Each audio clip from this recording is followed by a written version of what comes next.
मविया आज निवडणूक आयोगावर धडकणार. दुपारी 12:30 वाजता मविया शिष्टमंडळ निवडणूक आयोगाकडे रवाना होणार.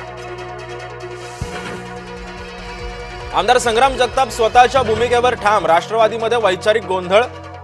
अजित पवारांना भेटून जगताप भूमिका मांडणार.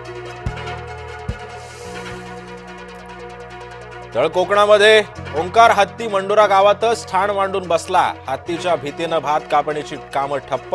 वन विभागानं बघ्याची भूमिका घेतल्याचा आरोप. दिवाळी आधी सुटकेचा निश्वास. एसटी कर्मचाऱ्यांचं आंदोलन स्थगित. एसटी कर्मचाऱ्यांना मिळणार 6,000चा बोनस.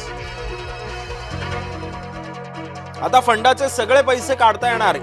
ईपीएफओचा नवा निर्णय. 10वी आणि 12वीच्या परीक्षांच्या तारखा जाहीर. 12वीच्या परीक्षा 10 फेब्रुवारी ते 18 मार्च तर 10वीची परीक्षा 20 फेब्रुवारी ते 18 मार्च दरम्यान होणार. निलेश घायवळच्या विरोधामध्ये आणखी एक गुन्हा दाखल. बनावट पासपोर्ट प्रकरणामध्ये घायवळांच्या अडचणीमध्ये वाढ.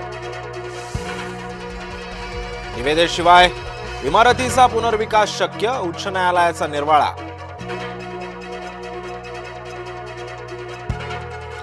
चांदीचा भाव 1,80,000 रुपये किलो. जागतिक पातळीवर तुटवडा असल्यानं किमतींमध्ये वाढ. एकाच दिवसात चांदीमध्ये 11,000ची वाढ.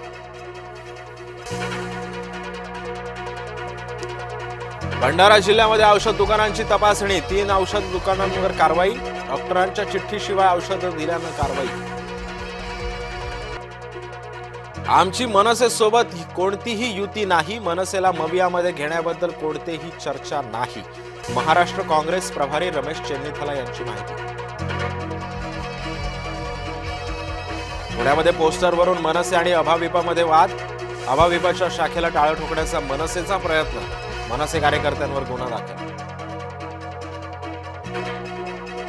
जिल्हा परिषद सदस्य पदांचं आरक्षण जाहीर. नवीन आरक्षण आल्यानं अनेक ठिकाणी इच्छुकांचा हिरमोड. महिला आरक्षणानं अनेक इच्छुकांच्या स्वप्नांवर पाणी.